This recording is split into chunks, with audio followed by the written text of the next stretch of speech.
En un depósito de ginebra se guarda una diminuta y terrible masa, si es que se pueden llamar así a estas partículas, cuya fuerza explosiva es 100 veces más potente que la del uranio o la del plutonio. Se utiliza para realizar experimentos que aclaren el misterio del origen del universo, entre otros muchos, y se la llama antimateria. Hasta ahora no es peligrosa, pues se emplea en cantidades insignificantes, pero si hubiera grandes cantidades de antimateria, la humanidad contaría con una fuente de energía inimaginable. ¿Pero qué es la antimateria? La idea de que pudiera existir algo así surgió a finales de los años 20. Su padre fue el físico británico Paul Dirac. Entonces, ya se conocía desde hacía tiempo la teoría de la relatividad de Einstein, que enseñaba que la materia y la energía son intercambiables, es decir, que se pueden transformar una en otra. Dirac empezó a investigar las partículas del átomo, entre otras los electrones, a la luz de la teoría de la relatividad y de la mecánica cuántica. Su objetivo era reducir ambas a un común denominador y desarrolló fórmulas y ecuaciones matemáticas que servían para ambas cosas. Trabajando con una de estas ecuaciones, Dirac descubrió algo anómalo. La ecuación no describía solo el comportamiento de los electrones, tal como se esperaba, sino que también permitía obtener soluciones que no se acomodaban a ninguno de los resultados de la física vigente. Después de un año de cavilaciones, el físico dijo que había dado con el quid de la cuestión. Las partículas que estaban tratando no eran normales electrones, sino una clase de partículas totalmente nueva. Su masa era exactamente la de un electrón normal, pero su carga eléctrica era opuesta. Si el electrón tiene carga negativa, la nueva partícula la tenía positiva. Era como la imagen reflejada e inversa del electrón, el antielectrón. Poco tiempo después, el físico norteamericano Carl Anderson, cuando experimentaba con radiación cósmica, demostró que los antielectrones existían efectivamente. En adelante, estas partículas se llamarán positrones.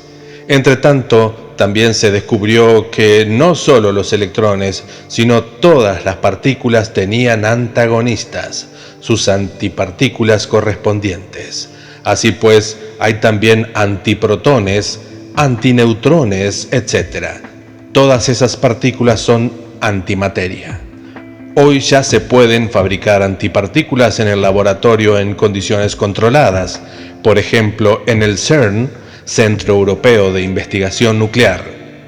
Cerca de Ginebra se producen antiprotones que se conservan en campos magnéticos para experimentar con ellos. Pero, ¿pueden los antiprotones, antineutrones y los positrones formar antiátomos? No solo es posible, sino que también es posible que existan antiestrellas, antiplanetas y antihombres, explicaba Dirac en su discurso el día que recibió el premio Nobel en 1933. Para el físico era una mera casualidad que la Tierra haya sido formada de materia y no de antimateria, y es absolutamente posible que ocurra exactamente lo contrario con algunos cuerpos celestes. Para hacer esta atrevida afirmación, Dirac se basaba en que en la naturaleza existe una profunda simetría que parece básica en todos los campos. Para que pueda formarse un positrón, se debe concentrar una cantidad de energía en un solo punto. Si las condiciones son adecuadas, aparece no una partícula, sino un par de partículas. Ambas se forman directamente de la energía. Una de ellas es siempre un positrón y la otra es siempre un electrón. Las partículas y antipartículas se forman siempre por parejas. Una equilibra a la otra. Lo mismo puede aplicarse a otras partículas elementales. También es posible el proceso inverso. Si un positrón choca con un electrón, la consecuencia es su aniquilación mutua. Ambas partículas se esfuman literalmente y sus masas combinadas se liberan como energía en forma de radiación gamma.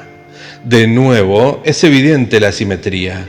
El hecho de que con energía se puede hacer masa va unida una de las grandes esperanzas de la ciencia, que un día podamos aclarar el origen del universo. En tiempos pasados, los astrónomos creían simplemente que el universo había sido creado partiendo de una reserva básica de masa existente desde el principio. Hoy se tiene una explicación más satisfactoria. Se supone que al principio el universo carecía de masa y que en la masa que vemos ahora se ha ido formando poco a poco a través de procesos físicos. No hace falta mucha fantasía para imaginarse que inmediatamente después de la gran explosión del Big Bang existió energía más que suficiente para producir la masa. Si seguimos con este razonamiento, llegamos a una conclusión muy importante. Si se crea siempre la misma cantidad de antimateria, al formarse materia partiendo de la energía, se puede aceptar también inevitablemente que el universo debe estar compuesto de materia y de antimateria, a partes iguales.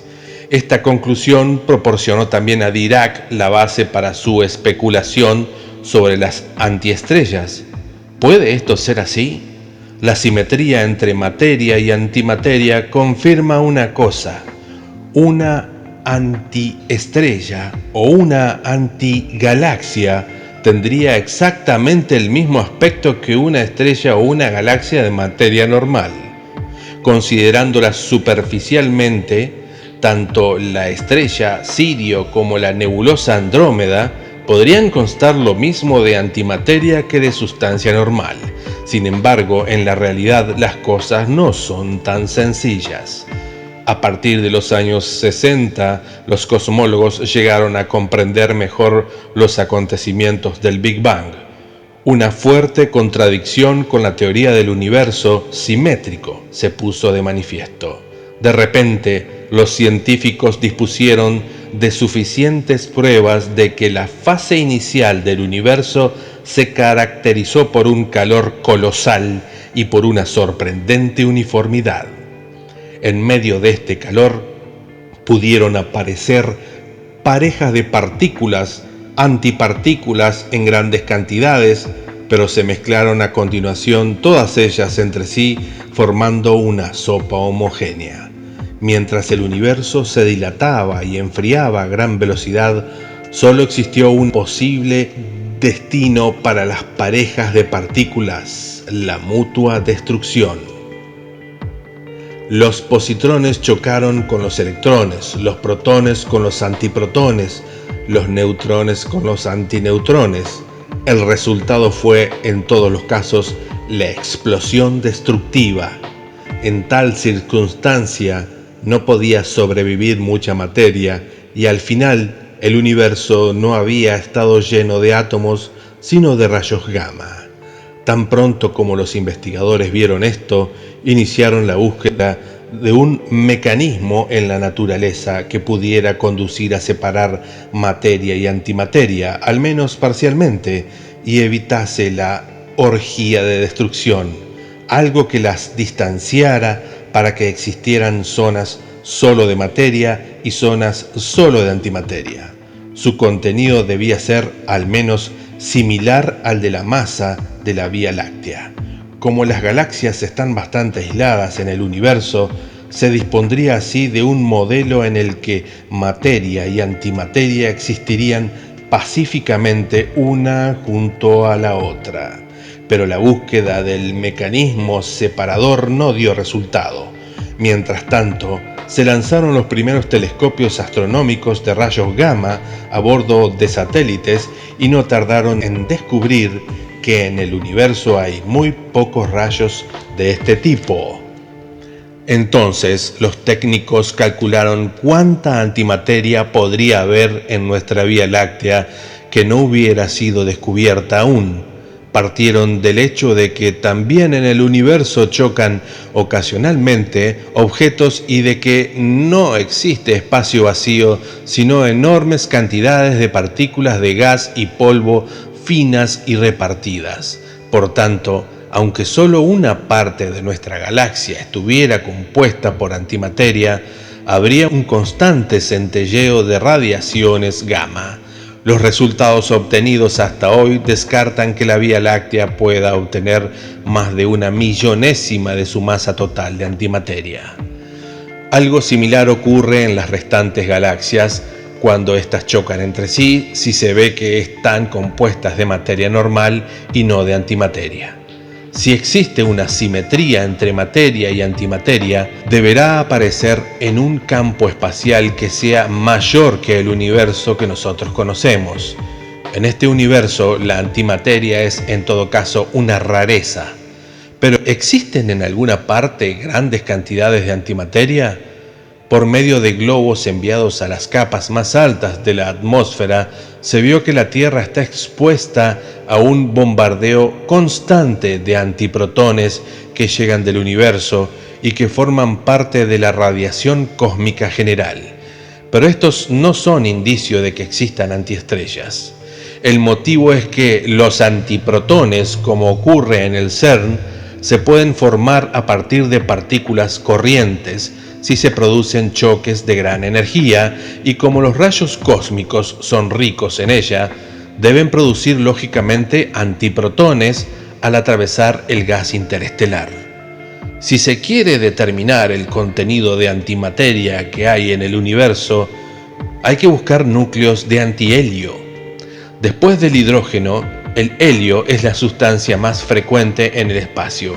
Un solo núcleo de antihelio sería un indicio importante de la existencia de antiestrellas.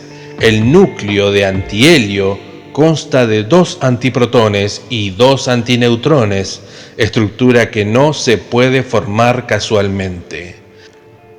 Una arveja de antimateria originaría al chocar contra la Tierra una explosión de tanta potencia como una pequeña bomba atómica. ¿Fue esto lo que ocurrió en la región siberiana de Tunguska, de cuya destrucción tanto se ha lucubrado? ¿Fue esta la causa de la desaparición de los dinosaurios o de los periódicos cataclismos que azotan la Tierra cada varios millones de años? Sin embargo, se tiene ya un indicio de que no se produzca tal explosión si penetra antimateria en la atmósfera. Los británicos Ashby y Whitehead afirman que en la atmósfera están entrando constantemente partículas microscópicas procedentes del espacio. Si son lo bastante pequeñas, pueden escapar de la destrucción, pues las moléculas de la atmósfera forman uniones químicas con los átomos de antimateria. Entonces podría ocurrir que esas fuerzas de atracción que se dan entre átomos normales actúen como repelentes entre los átomos y los antiátomos, formando una especie de escudo protector alrededor de la antimateria. Añaden también los investigadores que las antipartículas deberían estar cargadas eléctricamente por ionización y por tanto expuestas a los campos eléctricos de la atmósfera, por ejemplo, los que se forman en las tormentas, y conducirlas hacia la Tierra. Según los científicos, son las tormentas las que prenden la mecha de la destrucción de antipartículas. La energía así liberada tiene aspecto de una bola de plasma incandescente, según los científicos. Su vida es de pocos segundos, de pocos minutos, si la destrucción es lenta, pero también nos podemos imaginar un vivo estampido con el que desaparece repentinamente la bola. Efectivamente, hay muchos campos que describen bolas de plasma incandescente, bolas que aparecen en una tormenta y desaparecen repentinamente con un fuerte estampido. Este fenómeno se llama rayo globular y resulta un misterio para los científicos desde hace muchos años. Sin embargo, nadie ha podido reproducirlo en el laboratorio. Es posible que en el futuro se pueda comprobar su relación con la antimateria. En resumen, sabemos muy poco sobre la antimateria, aunque ya la podamos fabricar en la Tierra. Los antiprotones individuales se pueden conservar ya en estado de suspensión mediante campos eléctricos y magnéticos. Seguramente sería más práctico trasladar al espacio la producción de antimateria. Allí existe el necesario vacío y la gravedad tampoco produce problemas. ¿Para qué fabricarla? Porque es incomparable cuando se trata de almacenar ingentes cantidades de energía con un peso y volumen ínfimos. Podría servir para accionar vehículos espaciales interplanetarios. Los planificadores de la SDI, la Guerra de las Galaxias, ya lo han considerado. El Instituto de Investigación RAND Corporation concluyó un estudio sobre la posible aplicación de antimateria a los sistemas de armamento, especialmente al accionamiento de cohetes, armas lanzadoras de rayos y alimentación energética para láser de rayos X. La producción de antimateria en cantidades idóneas para su uso militar, unos 10 miligramos por año, devoraría la gigantesca cantidad de 4 gigavatios de corriente eléctrica, lo que queda aún por debajo del consumo de energía en comparación con las antiguas instalaciones de fisión de uranio para fabricar bombas atómicas. Además de la destrucción mutua de protones y antiprotones, surgen partículas de vida efímera llamadas miones, que se podrían utilizar para provocar una reacción nuclear de deuterio-tritio. Con ello quedaría abierto el camino para la construcción de reactores nucleares ligeros para ser utilizados en el espacio. También se prevén otros usos de los antiprotones, por ejemplo, poder distinguir entre una cabeza explosiva atómica y una simple imitación fraudulenta. Hemos de reconocer que estamos todavía en los comienzos si queremos hacernos una idea de las posibilidades militares que tiene la antimateria. También la investigación civil de la antimateria avanza rápidamente. En el CERN de Ginebra está en funcionamiento un nuevo sistema de conservación de antiprotones que permitirá estudiarlos con mucha más exactitud.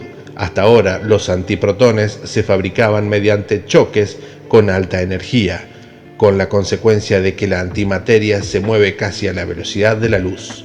En cambio, con el nuevo sistema de conservación se dispone de una máquina llamada LEAR, que es un anillo antiprotones de baja energía, que frena la velocidad de los antiprotones y los conduce después a un aparato llamado trampa de Penning, donde son continuamente lanzados hacia atrás y hacia adelante por medio de campos magnéticos y eléctricos para que no toquen las paredes. Mientras los antiprotones están en dicha trampa, se puede experimentar con ellos, por ejemplo, comparar su masa con la del protón, ver si la gravedad les afecta igual que los protones comunes, etc. Resultará interesante ver cómo afecta la fuerza de la gravedad, pues se especula sobre la posibilidad de que la antimateria caiga hacia arriba y no hacia abajo. Estos y otros muchos experimentos podrán aclarar si las leyes de la física entre materia y antimateria son realmente simétricas, tal como esperan los investigadores. Han pasado ya más de 50 años desde que el físico Paul Dirac se puso a discurrir sobre sus ecuaciones, pero la investigación de la antimateria está en sus comienzos. El potencial de esta enigmática sustancia para lo bueno y para lo malo parece ser en principio enorme y espeluznante.